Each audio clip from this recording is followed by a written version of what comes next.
Hey everyone, welcome to the GYST podcast. If you're tired of being comfortable and want to take on living life from the context of 100%, fuck yeah! Join us each week as we share lessons we're experiencing in this crazy game called life. We invite you to play along and get your shit together. Take responsibility for how your life is currently going, and at the same time, take on new, fun, and sometimes crazy shit. We promise to challenge your thinking by being vulnerable, authentic, and straight up with what we're dealing with, what doesn't work, and what can.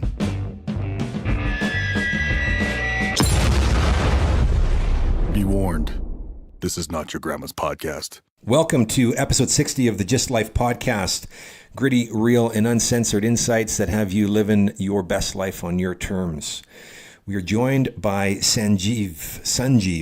I will probably not get that name properly the first time around, from the Street Gentleman. And he's talking with us about an amazing context for life for men, about being effective versus efficient, the to-do lists and the bullshit hustle that we all tend to get consumed by, the dynamic of family and the connection from a place of values, self-improvement through presentation, personal expression through style, how your style makes you feel, and then creating the ultimate version of yourself. First off, how did you come across the GYST Life? Through Tony McGrath. Oh, of course. Yeah, so yes, his that interview, guy knows everything. He does. And everybody. Very well connected and intelligent. We met a while ago. I'm trying to remember when we met. It was last year for sure. And then we've stayed in touch. Met up for coffee a couple of times and see each other at events. And then of course, follow each other on social media as well. So I saw him share his interview. I think it was like December. Yeah, Surrender. Around there. It wouldn't have been December. It would have been earlier than that because we were in Mexico. Oh, okay. But around there, yeah. Yeah, like end of last year. Yeah. Basically, and so I listened to it and it was cool. Like I learned a lot about his story. Yeah, he has a crazy story, man. Yeah, yeah. That dude is legit. Yeah. Well, and the premise really inside of the GYST Life, and I don't know if you know much about what it is that we're up to here. It is really just a platform for people to share what it is that we are grappling with. Okay. That we are challenged by, that we've found success in, or found a lack of fulfillment inside of. Like it's all inside of now. The irony in calling it the GYST Life, which is an acronym for Get Your Shit Together. Right. That we never truly have our shit together. Mm-hmm. That there's always something that we are dealing with. And most of the time, we're dealing with it on our own, and feeling like we got to deal with it on our own. And we say that that's just not how it goes. Right.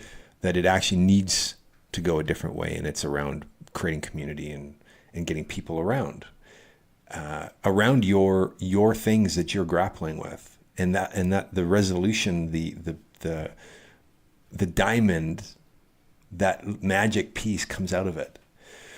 And so stop siloing, stop trying to figure it out yourself, and get around community. And that's part of this. Our vision is living your best life on your terms. And it can only happen when you have a really dynamic, vibrant community around you. Right. Because we say so. And that's it. So that's what we're up to here. And we love it when we got new flavor on the mic, new perspective on the mic, because there's always something really incredible that is being shared, that I get to learn from, our listeners get to learn from, that you get to learn from. So tell me a little bit about your week. How's your week been? Oh, the week itself has been, it's always an interesting question because it always feels like a blur. It does. By the time you get to the end of the week, by the time Friday, Saturday hits, it's like, what happened this week? And you must just take a few minutes to sit back and reflect. But I'd say overall it's been good. I think even with challenging weeks, I try and find the silver lining within it. And we were just talking about that not too long ago, right? Really? Earlier this morning. Yeah, the challenging weeks. I'm on board, man. And my weeks are pretty smooth. like He's butter, such a liar. You know, I don't actually know what you guys are talking about right now. All this breakdown stuff and dealing with things. That's not my world. Well, what's the secret? What's the secret? Yeah. The secret is you lie your ass off and pretend and then try to look good. That's right. Okay. No, that's Maybe have a stroke or that's something in the typical. process. That's certainly not what we're up to around here. So you did some reflection, or are you just doing that reflection right now and kind of getting a sense of how your week's been? I generally try and do it in little pockets throughout the day, like a lot of journaling, that type of thing. Sitting by myself and just reflecting. Last night I actually did a good chunk of that as well, and journaling I think is a huge part of that, and even just setting aside time to be alone right after a long week, and so I work in a marketing agency during the day full time. Oh, nice. So this is your hustle then. Your gentleman. What do you call it? Street gentleman. Street gentleman. Yeah, my image consulting is so I'm working on building that up, and it's interesting how I think you touched on this earlier about basically the idea that like what we're dealing with internally, right? One of the things for me that I've sort of been dancing with is the idea of like that, like nonstop, like 24/7, like the hustle grind sort of mentality. Bullshit. Yeah, totally, right? It's been blown out of proportion, and I think people are really buying into that idea that it's got to be, you're sleeping, like maybe you're not even sleeping at all. Right. Well, it's a blindly buying into and not being responsible for what that actually means. Right. Right. People are not actually present to what it means to be effective versus efficient. Right. Right. People always are efficient. Like, I'm getting lots done. I'm busy. I'm like so significant right now. And the reality of it is most of the stuff that we focus our energy on is bullshit. Right. And you actually will never get to the bottom of a to-do list that you invent things to put on it. So, well, you're spending time inside of like sitting down and contemplating about your day. You're spending time adding to your to-do list. right. Yeah. Well, there's nothing wrong with it, but it is effectively a black hole. It can pull you in, like overthinking, and like you're just like planning, like what's the next step, and this and that. It can pull you in and consume you. Right. Yes, it does consume you. So inside of saying that, like, what are you discovering for yourself with your reflection and with that hustle? Because it sounds like, to me, you've been definitely working hard, and then now it sounds like there's some new kind of something newly that you're present to around that. Yeah, it's always been in the back of my mind, that idea, like what you just touched on as well, the idea of being more efficient and working smarter as opposed to working harder, and focusing on what are really the I guess the most pressing tasks that need to be taken care of, and everything else is basically, you can almost label it as busy work. 100%. A lot of it can be, right? And I think that's, I know for myself, I've been guilty of that, getting caught up in the busyness of it and feeling like it is, the right type of, like the needle moving type of activities where it's maybe not really the case. Right. I don't know if you guys have been there or not. But on a daily basis, man. I'm pretty sure that was my whole week in one way or another. Yeah, it can be inevitable, and at the same time, I think what is key is to have conversations like this where you start to discover, and with people who are actually up to stuff, you start to discover, most of the things that I focus on are not that important. They just make me feel significant. Yeah, it feels good, right, in the moment. Yeah. So tell me a little bit about Sunjeev, yeah. What's your story? Where are you resident Calgarian? Have you come here from somewhere else? Born and raised. Okay, born and cool. raised in Calgary, yeah. And where's your family from? Rare breed. We are. From Fiji, actually. My parents were born there, and they came here. It has been about 40 years they've been here, so it's been... So Calgary, Canada has been home for you. Mm-hmm. Yeah. Give me a sense of your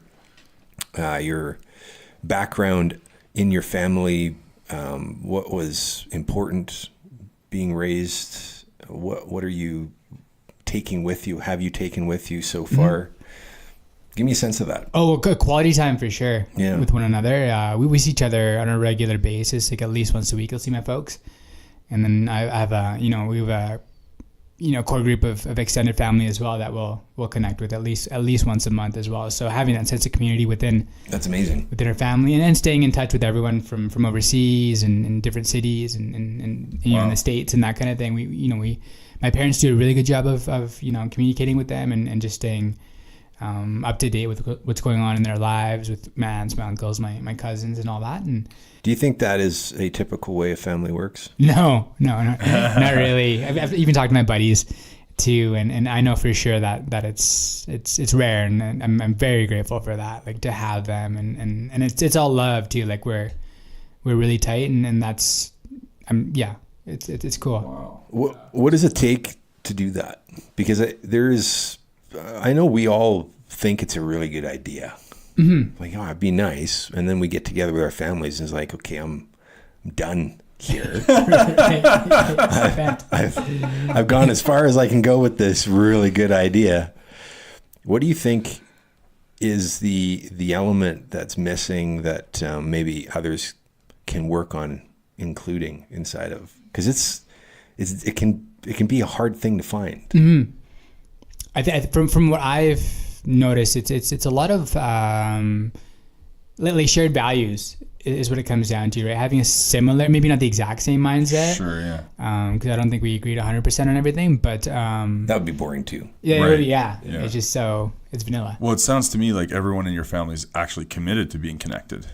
Yeah, rather than one person being the catalyst or the driver, like, hey guys, let's get together again. Like everyone's actually in communication. I get you said that your mom is kind of that person, but everybody's committed to it. Yeah, everyone, my aunts, my cousins and stuff, like different people will host and they're all involved. It's not like one person is just trying to pull the whole wagon. So. And have you been back home? I imagine you've been back home. Yeah, a couple times. Yeah. Last time would have been 2012 for one of my cousin's weddings. Okay, cool. So 7 years, but we all stay in touch. Actually, I literally talked to that cousin that got married back in Fiji a week ago. So. Wow. Just over the phone, but we still able to stay connected, cool. Which is nice. You pointed to something really interesting, and that is an alignment of values. Mm-hmm. And that's it. I think if we are missing a fundamental alignment of values, we will never be able to create that dynamic. There will always be tension because we're all looking at life from a different lens. Mm-hmm. Now, my question is, how do you get aligned on values as a family? That could be tricky. I think it depends on the person too, right? Personalities and mindset is a big part of that too. Is someone really fixed in their mindset, not willing to adapt or change or look at things from a different perspective? Is your family, do they have any religious context at all? We grew up like with Hinduism, believing that was a huge part. And I think we're still very much, my parents at least are still very much committed to it, but we've definitely shifted to more of a spiritual perspective, I'd say, over the last decade or so, last 5 to 10 years. Definitely more spiritual, all of us, but there's still that element of Hinduism that's there, but it's not like strict and restricting as well. What would you say that value is for you guys, that one or two that really anchors your family? I think it all comes down to love. I don't know if that's really a value, but it's something that we all cherish and prioritize for sure. It's really about that quality time and being together on a regular basis, because like we all know that life moves fast. I see my nieces grow up from babies to kids now, right? And they have their own personalities and ways of behaving, and I think it really is like life goes by so fast. Like you asked me earlier about how my week was, and a bit of a blur. Yeah, exactly. I'm sure you guys might feel the same way too about yours. And yes, it was a blur. Yeah. Thankfully, I did do some journaling to anchor some of those important and meaningful things to not lose sight of, so that I can get grounded in what actually is making the difference versus the things that I have not completed yet. Right. Because there is no... That's critical, man. What is? Like the things that are actually important and acknowledging what you've actually done versus what's next. Yeah, exactly. Right. Well, and I talk about this a lot. There's, if we are not focused on what's really meaningful and worthwhile in the moment, or in the long term, they influence each other. We are running around, wandering, lost, really, for the most part. And it requires community to be able to check in, to really not challenge, but to confirm or true up what we feel is important and necessary versus busy. Because sometimes we get caught up in the busy and we think it's important. And of course, if we're the only one checking in with ourselves, that can be a very dark, scary, and lonely path. Yeah. I've got this all handled. I don't need anyone. Yeah, totally. Exactly. Yeah. I'm really present to right now what's missing in my family. It's unfortunate. And I'm at a point in my life where I'm clear there's a fundamental difference in values. And then I'm left with, and now what? Right. If I have such a fundamentally different outlook on life and have very different values in place than my folks and my family, what do I do with that? Because there are many times I would really love to get to be able to have that dynamic with my family, and it doesn't go that way all the time when we get together. It can be pretty opposite. This is an interesting thing. I'm feeling super confronted right now. when you're when you have something that you're dealing with and it's like you're right about it. You know what I mean? Oh, you know yeah, what I'm saying? yeah. I'm like, no, you know. This is how it should be. I'm right about this thing. Yeah. And I'm actually blinded right now by my rightness around how my mom should be.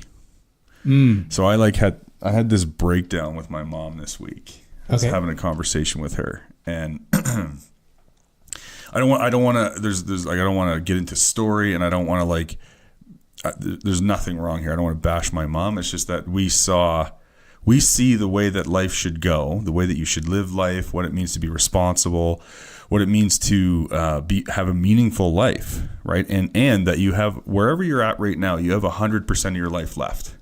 Yeah. Right? So you have a choice. You can be resigned in what's not working for you. You can be like, okay, well, this hurts, or I don't have these resources, or I'm not educated in this way. So then that means this is what my life is going to now look like. You can be resigned in that. Right. Or you can look at your life and look at what you're up to and look at what you actually want and take a new action. Doesn't matter what it is. It could be going for a walk around the block, or it could be going to get educated. It doesn't matter. The point is you can take a new action. And whether you take those actions or not, you're not right or wrong. And I have it that you got to take those certain actions and live your life a certain way, or else, now that I'm really seeing it, or else you're wrong. Right? And I've been like making my mom wrong about how she's living her life, because she's not living. And a fundamental misalignment in terms of how you get along with each other. Yeah, and those values that you're talking about, right? It's like there's a misalignment in a lot of our values, and what you're pointing to right now, what should follow that, what I just said, is like, look, there's a misalignment in our values, and we don't see life the same way, and it's easy for me to be like, well, you know what? Fuck it then. I'm going to go do my life. I'm going to go raise my kids. I'm going to go build my community. And if you want to come stop by sometime or be in touch, that's cool. But I'm not going to worry about it too much, right? You see how there's like, what's missing is actually love. Right. What's actually missing is love and my commitment to loving my mother. That's it. Where do you see compassion fitting into all that? Yeah, love and compassion. Compassion, right? Yeah. You're right. It's like you look at, absolutely, love and compassion, because that's what I say. I walk around saying I'm a compassionate person, yet I look at this woman who's lived a hard life and has a background that I'm quite related to, and there's a total lack of compassion. Would you say because she's so important to you? I'm assuming that maybe there's less of that. Like there's some work that I'm involved in with an organization called Landmark. I don't know if you've ever heard of them, but one of the we cover distinctions in the work, and there's a distinction between something called being committed to something versus being attached to something, right? And you can kind of pick up what I'm laying down right now. It's like I'm totally attached to this thing going a certain way. It's got to go this way, or this is how it's got to be, or whatever. But what's actually true about that is that anytime you're attached to something, there's always an underlying commitment. You know what I'm saying? You're absolutely committed to that thing, right, but you're actually attached to it. So if I'm attached to it, though, that is going to impact my way of being about it. Thus, maybe love and compassion disappearing because I'm so fucking so attached to it having to go a certain way. Right. You know what I'm saying? And then I lose sight of what really matters, which is love and compassion. Right? Oh, this is so cool. There's a lot of layers to it. There's more than just. Looks like I need to have a conversation with my mom. That's brilliant. Speaking on commitment, you mentioned that you got your full-time gig. It's in the marketing creative space. Yeah. Not to go too deep down that rabbit hole, but do you like that type of work? I do enjoy it, actually. Awesome. Very cool. That's it. I'm done with that conversation. It's like, good for you. Awesome. Let's move on. I'm joking aside. I'm in that same space, and I have mixed reviews about some of the shit that we deal with in that world. That's another podcast for another time. What I'm curious about actually is your commitment to other people in a very different lens. Some might have it show up like it's pretty superfluous, superficial, and maybe a bit contrived. Like you really focus that much on how you look, right, how you show up visually, and you help people do that. So in the gig that you do on the side, you tell me what your commitment is in that world, because there's a lot of interpretation in that space, and I really want to just set a powerful, clear context for you. It's right off the bat. It's to positively impact and empower men through style. I've seen what it's done in my life, and how it's improved my self-image, my confidence, and even my personal brand as well. It's played a big role in developing who I am as an individual, and I see a lot of men on a daily basis that maybe haven't even tapped into their full potential when it comes to that aspect of things, and not fully expressing who they are through the way they present themselves. And you can see it, and not just in the material side of things. I think that's where things can get a little bit messy, and getting caught up in labels and having to wear like the hottest trends and staying up or keeping up to date with all that type of stuff. I think that's almost irrelevant to that's where we go. Most people is where we go when we hear something like that. Yep. But that's not the case. That's not my goal. That's not what drives me. And also what people hear is like, well, that means you have to look a certain way. But what I'm really hearing in your commitment is that you're committed to supporting people and showing up in the way that they say they want to show up. Yes. And actually have them be fully self-expressed in who they are, not like fit in with the image. Not at all. No. Yeah, no. I love that. Yeah, it's more about being full, like full potential, right? It's really about completely expressing yourself, and style is a vehicle for doing that. Like people use music, art, whatever it is, right? There's a lot of different mediums that people express themselves through.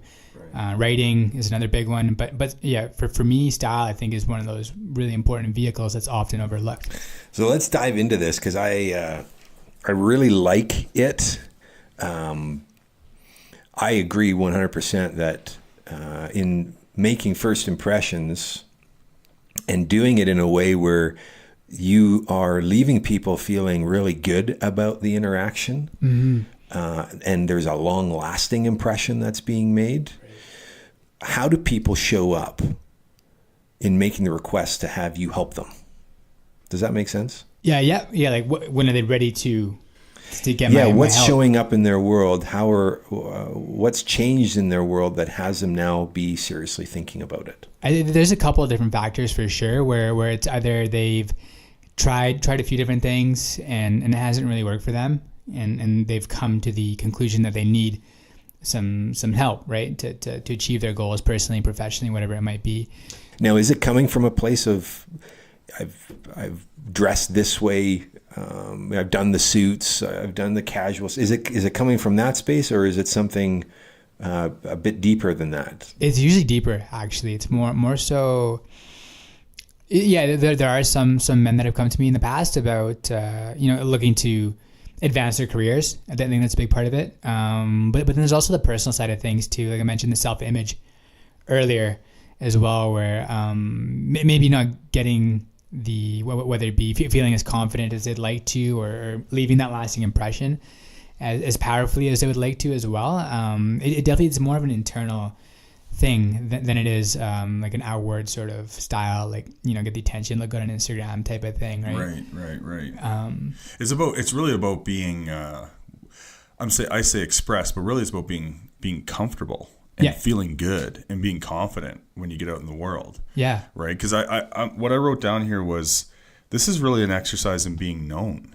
Mm-hmm. Because I can show up to a meeting or whatever it is, like, oh, well, if I'm going to this type of meeting, I probably should put on a tie, or maybe I should write like that. And what can happen is, obviously, because we're animals, when you show up, I'm instantly making assumptions about you and the way that you dress and all that kind of thing. And now all of a sudden, maybe the person is making the wrong assumptions about me. Depending on how you present yourself. Depending on how you present yourself. Like, I mean, it's subtle, but it matters. I want to be known such that they look at me and go like, okay, yeah, this guy is this type of person, and I want them to be fairly accurate in their assumption. Right. Yeah, it comes down to like how you want to, what you're looking to achieve personally, right? Maybe you do want to come across as that really polished, professional type of guy, or maybe it's more of, especially in the creative world, right? There's more of that approachable, like free flowing sort of nature too, right? That, okay, if you're a creative person, you want to be able to express that in the way you present yourself. And if you show up in something looking stiff, it's like people might question your ability to create if that's the case. That's, just an example. Yeah, that's an example. Really good example. Really good example, yeah. And I think a lot of it does come down to so coming back to your original question is men come to me for help. There's a lot of limiting beliefs that are also associated with what's holding them back. That's a huge part of it, the limiting beliefs, because all the information exists, right? If you type in a Google search, how to dress well, you're going to get millions, hundreds of millions, if not, a billion results on blog posts and videos, right? Pick up copy GQ or whatever, right? And go to a popular men's style blog or something. All the answers are out there, but it's really a matter of filtering through all of the noise and then finding out what actually works for an individual. So speaking of that, you raise a good point with that. Because if I were to come to you, I can tell you that I would be like, right? So what are the types of conversations you have with people? What types of questions are you asking? How do you actually get to? Because I'm assuming that a lot of people come to you like, hey, man, this isn't working and I don't know what to do. Right. Yeah. Yeah. So what does that look like? So I do have a couple of questionnaires I have them fill out. Okay. So there's an initial one, which leads me to a discovery meeting with them. Wow. And then once we agree to work together, I have a deeper one that dives, gets more inside of their heads. So basically it's all about understanding what the ultimate version of themselves looks like. What is the ideal? Like, no limits. Who is that person? What does that look like? How does he feel? How does he carry himself? How does he make people around him feel? Right?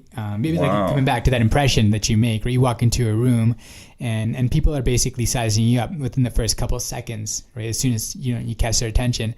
And then in that same sort of vein, like what's been holding them back from achieving that? Like, what are those limiting beliefs? What are some of those other things that have maybe been preventing them from becoming the ultimate version of themselves? Wow, that's awesome. It's really like a vulnerable, intimate experience, it sounds like. It's pretty deep. Yeah, I try and get as deep as possible because it's important, right? It's a part of our identity at the end of the day. And I love that you're doing this with men. It's so great. So do you have any examples of like, the difference in how somebody shows up with you? Because, not to be too stereotypical here, but like I can just imagine some of the people that show up and how it's sort of like they're still stuck in like being a man. Like, I got to have it together.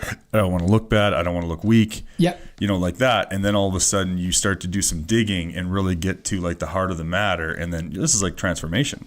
Yeah, guys open up a lot more than I expected when I initially started. I thought it'd be more. Absolutely, because we're starving for it. We are starving for it, and I hate to use the term safe space in case Scott's listening, but we're all looking for a place that's like, okay, is this a place where I can let my guard down? Right. Because I don't want to get attacked or be like I said, perceived as weak or get hurt. Really, I don't want to get hurt. Right. Yeah. Yeah. That's so true, and that's an important thing that I do too, is make sure that I create a safe space. It is a judgment-free zone. Right? I know these men are coming to me because they're looking for help, and it's important that they feel comfortable. Yeah. To be able to do so. So it sounds like your people are bringing real stuff. Like, I mean, these are people who want relationships or new jobs, or they want to just be out there in the world and be confident in themselves. Like, there's really like actual things that matter that they're bringing to the conversation, not just like, hey dude, like I want to look cool. Yeah. It's a lot deeper than just the image, right? It's really that internal type of stuff, like you mentioned. Improving their social life, maybe some of them getting into dating and eventually getting married and starting a family, that type of stuff, right? And even maybe feeling stuck in their career, and they notice that there's a common term called executive presence. I'm not sure if you guys are familiar with it, but it's basically basically how like CEOs and those those top tier type of guys carry themselves and present themselves as well, and they basically just categorize it as executive presence, and that's something that executives look at potential candidates within their company, their organization. If are these guys, do they have that executive presence? And then it comes down to how they present themselves, and also how they carry themselves as well, right? In body language, and is this someone you could make the face of your company? Could you put them in front of clients or whatever it is? And then one of those factors is style, and that's something some of the men that have come to me have taken into consideration when they've asked for my help. That's powerful shit. That's pretty awesome. So, what would be, for those listening, what would be some things that you could get the men to begin to inquire about for themselves, if this is a thing that they're like, it might be worth pursuing, exploring a little bit more for myself? Is there like, if to reflect on their own situation, and I would definitely consider like, what does your life look and feel like right now, and is that coming back to like, is that the ultimate vision for yourself? Like, does it feel like you're fully in alignment? I think we all have that sort of, I don't know if you want to call it like the hero or maybe the champion version of ourselves in our mind, that ultimate, that hands down. Sometimes he's all chained up. Yeah, same here. Yeah. Right. Sometimes it doesn't feel like he even exists, right? In shackles in the basement like William Wallace. That's right. Consider that.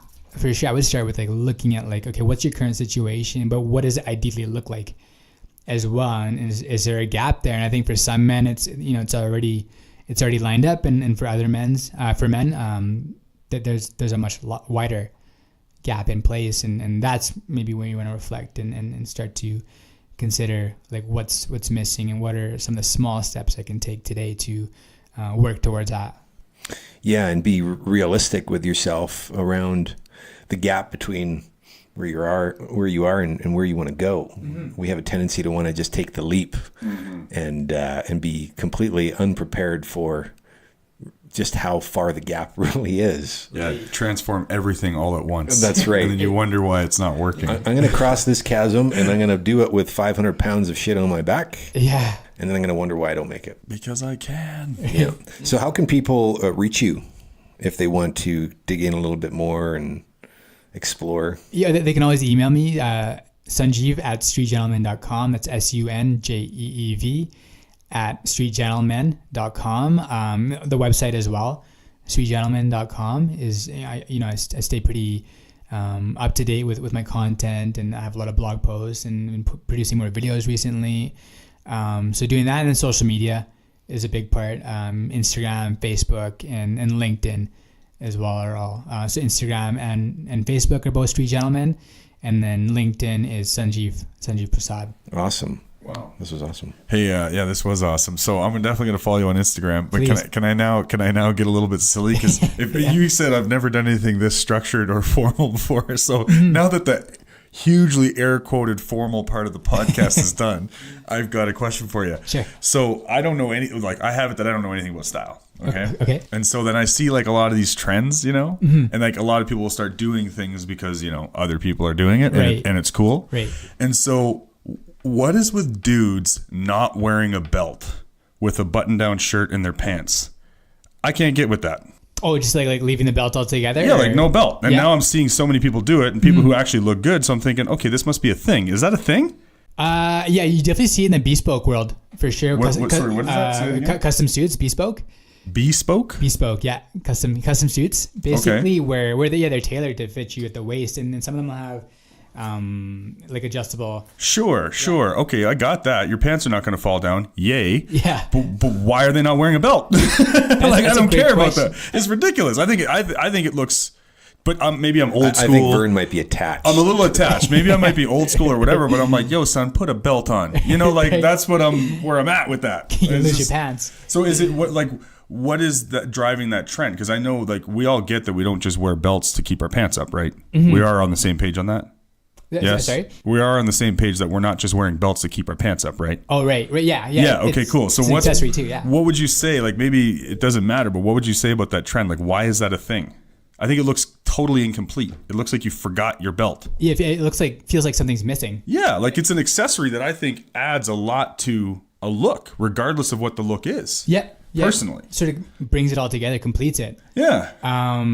Yeah. What drives any trend for that matter is there's a lot of different things that could drive trends. In this case, I think it might come back to the custom suit guys and really almost mimicking that look, right? If they haven't achieved it themselves, Right. If you're not actually wearing a custom suit, I'll just like ditch the belt because these pants fit right. Yeah. Exactly. Okay, yeah. That's what a lot of style is, right? It's a lot of it is sort of. And then there's this great documentary that came out a few years ago. It's like a 15-minute documentary called Influencers. Yeah. And they talk about how trends start, at least in North America. And so they focus on, there's a neighborhood in New York called the Lower East Side where a lot of creatives are, right? And so what'll happen is that these creatives are typically, it's like that starving artist stereotype that lives in that area, but it's a cool spot. And a lot of them would shop at thrift stores. Right. Where a lot of older stuff would end up, right, from whatever decade. And that's why we're seeing some of the stuff coming back from like the 80s, 90s, 70s, because a lot of these creatives they're picking it up in thrift stores in the Lower East Side, Right. making it look cool, and then people throughout New York would see it and think, oh, that's a cool Okay. way. Okay. And then like a designer would create it, right, and then it goes mainstream, and then like the whole world picks it up, and so it just sort of starts in this area where these creatives are really using their imagination to put together these outfits. And Yeah, that gives you one of those things where you're like, where the fuck did that come from? Yeah. And then you're like, oh, like, yeah, it was born somewhere, then it caught heat, and then it spread, right? Yeah, and then someone reproduces it, right? Gives it a modern twist. I'm thinking like these, these people who produce, I'm sure you can get like really expensive and fancy belts. They're probably just like, yo, we're not liking this. Like, right. Oh, like, yeah. yo, buy my belt. This trend, it's not good for the belt market. That's great, man. Are you satisfied with your answer about the belt, Vern? I could was go that? on and on. You know that. No, I got it. Thank bit of a you. though. roundabout Custom answer. suits, though, is the big thing. That's what it seems like, And, yeah. I think maybe it's just something to be like, okay, well, my dad wore a belt, so let's be different. Yeah, exactly. Yeah, totally. And at the end of the day, we are really striving to find our unique, the elements that make us unique in the world. And sometimes it starts with putting the belt aside. Yeah, put the belt It away. starts with the belt. All right, so this was episode 60 of the GYST Life podcast. We had Sunjeev from The Street Gentleman join us, and it was a real pleasure to have you on the podcast, man. I really get what you're up to and what you're looking to support us men in really showing up powerfully. So keep hustling and keeping it in balance, because I know you got lots of other stuff going on, and it makes the difference. This type of work, the type of work that we're all really looking to do, makes a difference for people. So thank you for taking the time out on a Saturday morning Oh, of to course. jam with us on the mic and to share what it is that you are creating in the world. This was super cool. Thank you for having me. And yeah, you guys were very welcoming, great energy right off the bat. And this is basically an ideal way to spend a Saturday morning. It's a great way to start the day for sure. Yeah, we agree. We agree. All right. Thanks for listening. We will see you next week. Enjoy your weekend. Bam!